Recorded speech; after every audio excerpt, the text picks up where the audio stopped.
믿음교회는 어느 목사님들이나 오실 때 참 부럽다고 이야기를 합니다. 왜 부럽습니까? 라고 이야기했더니 일단 젊은 사람들이 많대요. 우리 장로님들, 권사님들, 우리 청년들에게 많이 사랑 베풀어 주시기 바랍니다. 그분들 때문에 여러분들이 젊어지는 것입니다. 젊은 사람들하고 같이 있어야 젊어지는 것이지, 지난 시간에는 어느 누가 말씀하시대요. 젊은 사람들하고 같이 있어야 젊어지는 것입니다. 노인분들만 같이 사시면은 괜히 늙어지지요? 네. 네, 그래서 노인 아파트 안 가신다는 분들도 계셔요. 어찌됐든 우리 청년들이 있기에 우리 선한 믿음교회는 희망이 있습니다. 오늘은 재직 헌신 예배예요. 그래서 정말로 한국에서 여기까지 달려왔는데요. 선한 믿음교회 재직이라 하면 무엇일까요? 하나님의 맡은 청지기가 바로 재직이랍니다. 그게 재직이래요. 교회 재직은 하나님의 청지기입니다. 청지기란 주인의 재산을 맡아서 관리하는 사람을 이야기하죠. 성경에서 말하는 청지기와 종은 똑같은 단어로 사용되는 것을 봅니다. 청지기란 시중 드는 자, 섬기는 자를 뜻하는 단어이기도 합니다. 이것은 주인 대신 하나님이 맡겨준 그런 재물과 시간을 관리하는 것이죠. 나에게 주어진 시간이라고 해서 내 마음대로 사용하는 것이 아닙니다. 더 나아가 청지기라는 것은 무엇일까요? 하나님의 전인 이 교회를 떠나서 세상 가운데 살면서 하나님의 초점에 맞춰서 살아가는 그 마음, 그런 마음이 청지기의 마음입니다. 오늘 베드로전서는 스데반이 순교한 이후에 전 세계로 흩어져 신앙생활을 했던 그런 그리스도인들을 위로해 주고자 하는 말씀이지요. 저와 여러분들은 지금 타국 생활을 하고 있습니다. 이민자의 생활을 하고 있다는 이야기입니다. 얼마나 힘들고 얼마나 어렵습니까? 2016년도도 주님의 은혜 가운데 아니었으면 우리는 오늘 이 자리에 과연 앉아 있었을까 라는 생각도 해봅니다.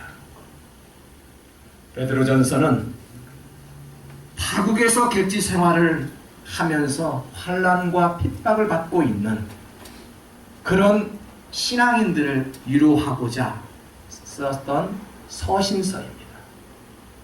우리에게도 타국 생활하고 있는 우리에게도 이 말씀에 위로가 되는 귀한 시간 되시기를 주님의 이름으로 축복합니다.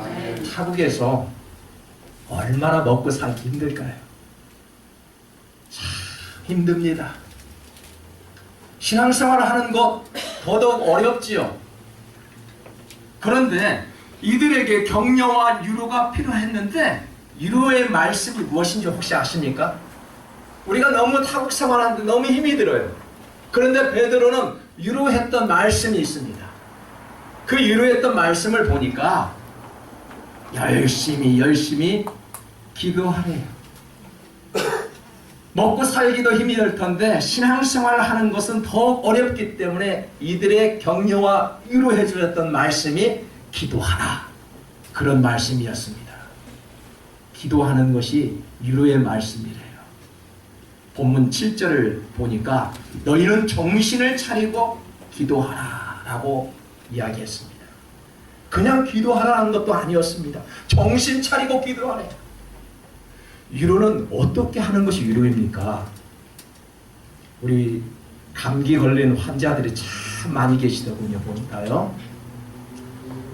그 감기 환자에게 약은 사주지는 못할 망정 기도해야지, 그래야 나. 그럼 위로가 되지 않겠죠? 위로가 아닙니다. 그건 오늘 베드로도 열심히 신앙생활하고 있는 그러한 신자들에게 위로의 말씀이 기도하래요. 좀 같이 함께 여행도 떠나고 함께 식사도 해야만이 위로가 되지 않을까요? 그런데 그런 말은 아니었습니다. 정신 차리고 기도하랍니다. 여러분, 성도들에게 어찌 기도하라는 것이 위로가 될 수 있을까요? 사실 신앙생활 하는 데 있어서 가장 어려운 것이 있다라면 기도입니다. 지난 어떤 청년이 게임을 진행하는데 하루에 기도 3시간 이상 하시는 분 나오래요. 아무도 나가지 못했습니다. 기억나십니까? 기도하는 것이 그렇게도 어렵다라는 이야기입니다. 우리가 기도하는 시간이 많고요. 적음을 떠나서 기도로 하루를 시작하고요. 기도하면서 하루를 마감해 보셨나요? 내가 기도를 3시간 이상 하지 못했을지라도 적어도 첫 시간을 하나님 앞에 기도하고요. 마지막 침대에 누울 때 주님 앞에 기도하면서 누워보셨나요? 여러분, 우리는 매일매일 우리를 유혹하는 죄와 어둠이 주는 시험에 대항할 수 있는 방법은 하루의 시작을 하나님께 맡기며 시작하는 것입니다. 그래야 우리가 이길 수 있습니다. 제자들이 귀신을 쫓아내지 못하자 예수님께 물었습니다. 왜 귀신이 나가지 않습니까? 주님 물었더니 기도밖에 없어 라고 대답하였습니다. 우리가 세상을 살다 보면은 정말로 내 힘으로 할 수 없고 오직 기도밖에 할 수 없는 그런 상황에 놓일 수 있습니다. 살다 보면은 기도밖에 아무것도 할 수 없는 순간들이 우리에게 찾아오기도 하지요. 매년 환난과 재난이 심해지는 이 현대인들에게 반드시 필요한 것이 있다라면 기도하는 것이 아닐까요? 오늘 베드로는 이것이 마지막이 가까웠으니 정신을 차리라는 하나님의 사인입니다. 기도 없이 변화가 없습니다. 기도 없이 회개도 없고요. 기도 없이 천국 가는 일은 절대 없다라는 것입니다. 그래서 기도는 백화사전이요. 기도는 천국 가는 지름길이 되는 것입니다. 성도 여러분, 기도하는 것 너무나도 어렵지만 하나님께서 우리에게 주신 것 하나가 있다라면 기도하라. 그러한 명령입니다. 요즘 북한의 핵미사일 개발은 미국 본토를 위협할 정도로 큰 위기를 주고 있지요. 아주 우리 살고 있는 이 미국을 위협할 정도로 개발 수준에 올라와 있다는 사실입니다. 그런 북한이 가장 무서워하는 것이 무엇일까요? 훈련받은 해병대가 아닙니다. 정체를 모를 도시락을 싸들고 다니는 방이라는 우스갯소리가 있죠. 그러면은 사단이 가장 무서워하는 것이 무엇일까요? 퀴즈입니다. 예? 기도지요? 누가 맞추셨나요? 여러분, 사단이 가장 무서워하는 것은 기도하는 모임의 장소입니다. 믿음의 사람들이 기도하는 모습을 보고 사단이 가장 무서워한다는 것을 알아야 합니다. 여러분, 교회의 재직이라면 누구를 말하죠? 우리 금요 세미나 때 말씀을 드렸죠? 목사요, 장로요, 권사요, 안수집사요. 집사들을 통틀어 우리는 재직이라고 이야기합니다. 그러한 직분을 담임 목사가 주었나요? 당회에서 결정해서 주었나요? 사람이 주는 것이 아닙니다. 하나님께서 내려주신 직분입니다. 그런 직분을 우리는 가지고 하나님의 맡은 청지기로서의 사명을 다하고 있는 것입니다. 그렇다면 재직은 하나님의 종이지요. 종은 주인의 마음에 들어야 합니다. 그래야 종이라고 말할 수 있습니다. 어느 성도님의 기도 카드를 보니까 참 제 마음을 뿌듯하게 하는 기도의 제목을 보았습니다. 하나님께 꼭 마음에 드는 선한 믿음 교회가 되달라고 그렇게 기도하는 성도님이 계시더군요. 하나님의 마음에 꼭 들어야 합니다. 우리 교회가 여러분 특히 재직들이 하나님 마음에 들어야 합니다. 그게 종이지요. 사람 기분 맞춰줄 이유가 없지요. 하나님의 기분이 좋아야 되지 않겠습니까? 그게 하나님의 종이라는 이야기지요. 우리가 그럼 서로 기도해야 되겠지요. 기도하는 재직은 예배를 소중히 여기지요. 기도하는 재직은 성경을 소중히 여깁니다. 기도하는 재직은 목회자를 섬길 줄 알고요, 성도들을 섬길 줄 압니다. 그게 재직입니다. 사람들은 그런 교회를 찾고 지금도 그런 교회를 꿈꾸고 있습니다. 우리 교회를 방문해 보면은 다들 그렇게 공통점으로 이야기합니다. 살아있는 교회 같다라고. 그렇게 많은 칭찬을 합니다. 누가 그것을 만들어줍니까? 목사가 만들어주는 것이 아닙니다. 바로 재직, 바로 우리 성도님 한 사람 한 사람이 그런 분위기를 만들어주는 것입니다. 기도는 마귀를 잠재울 수 있는 힘이 있다고 합니다. 베드로전서 5장 8절에 보니까 근신하라 깨어라 너희 대적 마귀가 오는 사자같이 두루다니며 삼킬 자를 찾는다라고 말씀하였습니다. 이 말세에 정신을 차리고 근신하여 깨어 기도하면서 우리가 살아야 할 이유를 가르쳐주고 있는 말씀이지요. 하나님의 주신 마음은 화합이지요. 단결입니다. 하지만 사단이 주는 마음은 분열이지요. 에덴 동산에 하나님이 창조한 아담과 하와가 참 행복하게 잘 살고 있었지요. 어느 날 갑자기 사단이 찾아옵니다. 유혹하죠. 행복하게 잘 살고 있는 이 부부를 반쪽으로 나누어 버립니다. 사단이 하는 역할입니다. 하나님이 내려준 재직이라면 분열이 아닌 어떻게 하면 조화를 이룰 것인가? 어떻게 하면 화합을 할 수 있을까? 어떻게 하면 이 아름다운 공동체를 세워나갈 수 있을까? 라는 고민이 있어야 합니다. 본문 8절에 보니까 무엇보다도 뜨겁게 서로 사랑할지니 사랑은 허다한 죄를 덮느니라 라고 말씀합니다. 죄가 없고 허물이 없는 사람이 있을까요? 저는 하나님께서 목사의 직분을 허락해 주셨는데 한 번도 인간 박종진이가 완벽하고 너무너무 깨끗하고 그러니 목사 직분을 주었다라고 생각해 본 적이 한 번도 없습니다. 여러분, 직분자로 세움을 받을 때 내가 완벽해서 내가 무언가를 잘하고 있다고 해서 직분자로 세움을 받으셨습니까? 절대 아니라고 여러분들은 말할 수 있을 것입니다.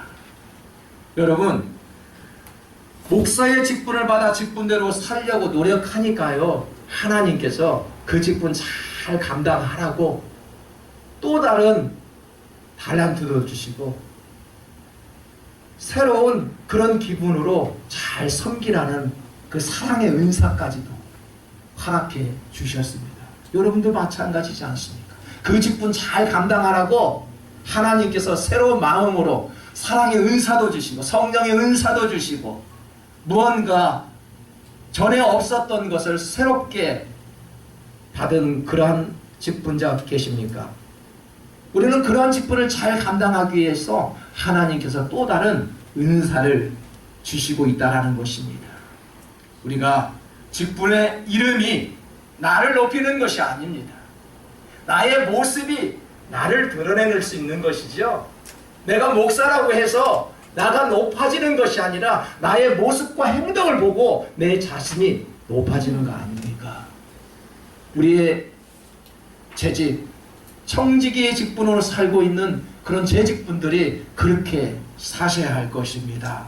우리가 부족하였지만 직분대로 살려고 할 때 더 많은 축복을 주시는 하나님을 체험하셨을 것입니다.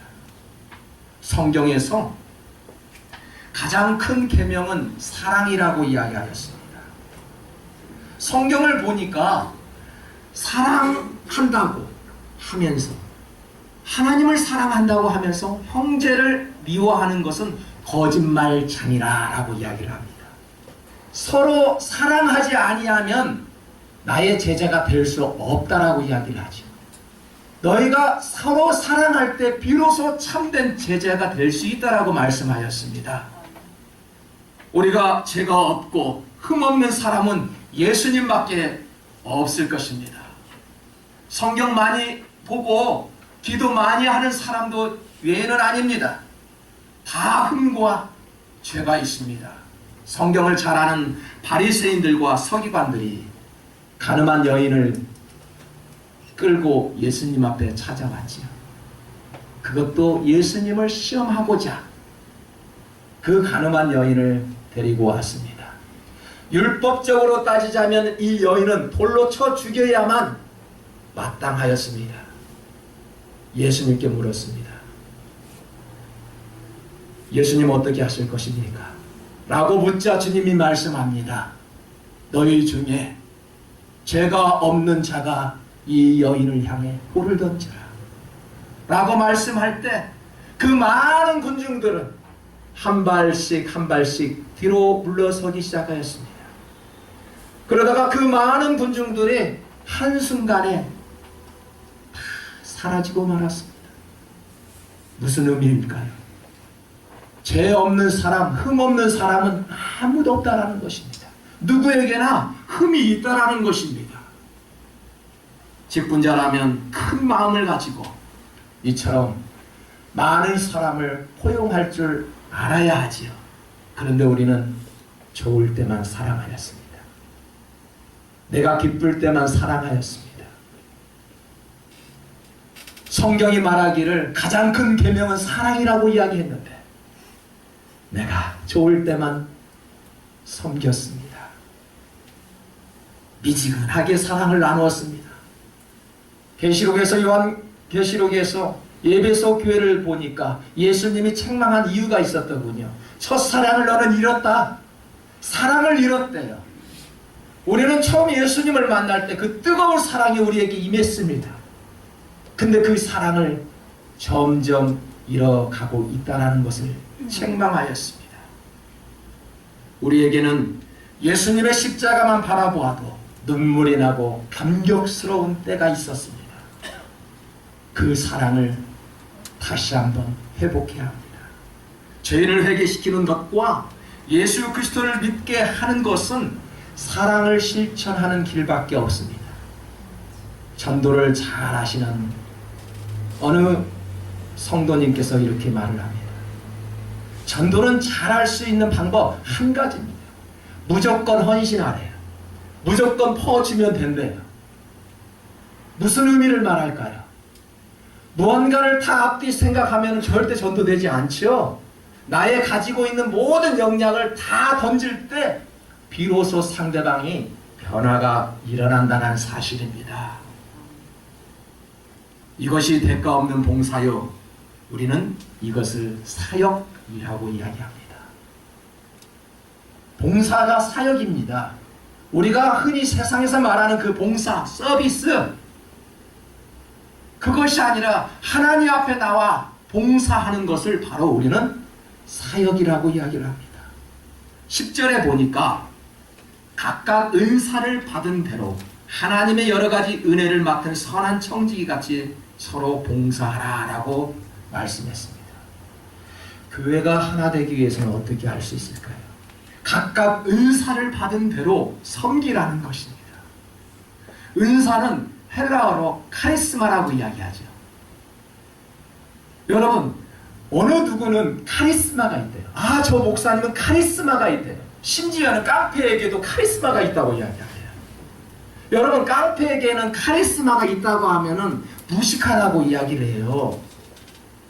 아무렇게나 카리스마라는 단어를 사용해서는 안 됩니다. 카리스마는 그런 깡패에게 적용되는 그런 단어가 아니죠. 깡패는 뭐라고 이야기를 하죠? 깡다구가 있다고 이야기합니다. 깡다구가 있다라고 이야기지 목사한테 깡다구가 있다고 또 말하지는 않습니다. 목사에게는 카리스마가 있고요. 장로에게는 카리스마 있고 저 권사에게는 카리스마가 있어요 라고 우리는 이야기를 합니다. 카리스마는 어떤 사람에게 주어질까요? 믿는 사람에게 주어지는 성령의 은사를 바로 카리스마라고 이야기합니다. 자, 그렇다면 우리는 어느 누구에게만 카리스마가 주어졌을까요? 믿는 여러분 누구에게나 카리스마가 있다는 사실입니다. 그 은사를 발견하지 못했을 뿐이지 누구에게나 카리스마가 우리의 내면 속에 숨어 있다는 것이죠.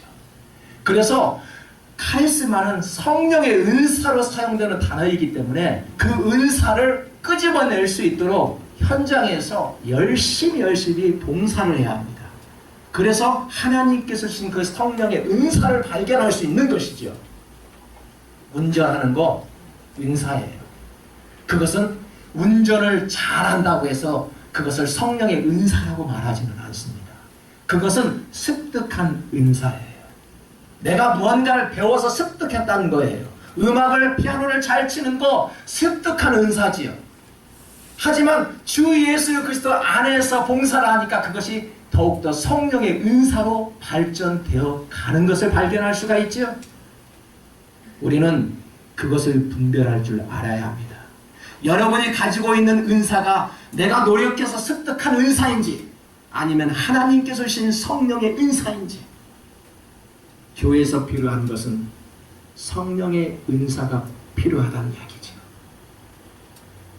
베드로는 각각이라는 말을 했습니다. 각각이라는 것은 한 사람도 빠짐없이 누구에게나 은사를 주셨다는 것입니다. 거듭난 사람이라면 누구에게나 성령의 은사가 지금 내재되어 있다는 것을 말하고 있는 것이죠. 아무리 어린 아이라 할지라도 노년이라 할지라도 성령의 은사가 지금 여러분 마음속에 심어져 있다는 것입니다. 거듭난 신자에게 하나님께서 주신 성령의 은사, 그 은사가 저와 여러분의 마음속에 숨어 있다는 사실을 아셔야 합니다. 고린도전서 12장 11절을 보십시오. 이 모든 일은 같은 한 성령이 행하사 그의 뜻대로 각 사람에게 나누어 주는 것입니다. 성령께서 믿는 사람들에게 골고루 나눠 주었대요. 나에게 숨어있는 은사를 발견하지 못해서이지 누구에게나 은사를 성령께서 주셨다는 것입니다. 그래서 은사를 발견하기 위해서 노력하는 것이 아주 중요합니다. 봉사는 혼자 하는 것이 아니죠. 서로 봉사하는 것입니다. 봉사하는 사람이 따로 있는 것이 아니죠.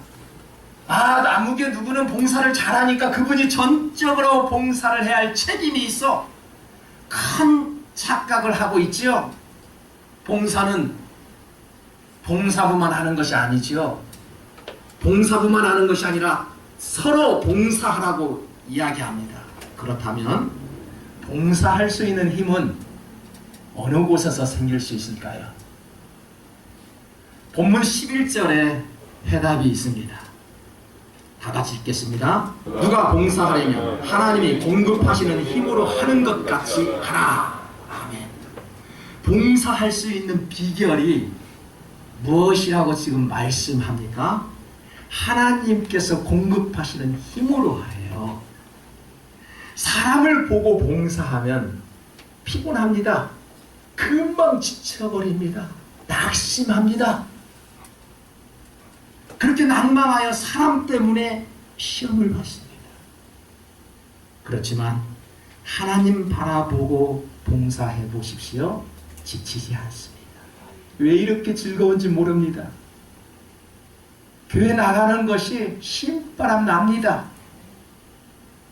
사람이 먼저 칭찬하기에 보다도 하나님께서 이미 칭찬하십니다.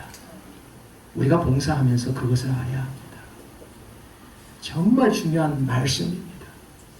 하나님께서 공급하시는 힘으로 하는 것이지요. 내가 무언가 잘한다고 해서, 내가 무언가 습득해서 습득한 은사를 가지고 나와 봉사해 보십시오. 사람을 향해 봉사하게 됩니다. 하지만 성령의 은사를 받아서 하나님, 나는 비록 이 정도이지만 주님, 나의 모든 것을 드립니다. 사용해 주십시오 라고 한번 드려보십시오. 하나님께서 기뻐 받으시고요. 그것은 사람도 압니다. 하나님께서 주신 그 힘으로 봉사하는 선한 믿음교회 재직들 되시기를 주님의 이름으로 축복합니다. 아멘. 하나님 바라보고 우리가 나아갈 때 우리 선한 믿음교회가 정말 우리 장로님들이 기도하듯이 권사님들이 충복기도팀에서 기도하듯이 선한 믿음교회는 건강하게 세워져 나갈 것이 분명합니다. 고린도전서 4장 2절에 보십시오. 그리고 맡은 자들에게 구할 것은 충성이라 그렇게 이야기합니다. 하나님은 세움을 받은 직분자들이 충성하기를 원하십니다. 직분자는 하나님을 사랑하는데 충성해야 되고요. 맡겨진 봉사의 직분을 통해서 이 주님의 몸된 교회를 세워나가는 데 있지요. 그리고 재직은 가정에서도 충성해야 합니다. 하나님께서는 가정을 주셨죠. 하나님께서는 먼저 가정에 충성하라고 이야기합니다. 성경은 자기 집을 잘 다스리는 자에게 하나님의 교회를 돌아볼 수 있도록 여건을 허락해 주셨지. 교회를 대표하는 직분자는 착한 행실을 통해 하늘에 계신 하나님께 영광을 돌리도록 해야 할 사명이 있습니다. 바로 여러분이 하나님의 비밀을 맡은 사명자로 사시기를 주님의 이름으로 축복합니다. 우리 다 같이 주신 말씀을 생각하면서 기도하겠습니다.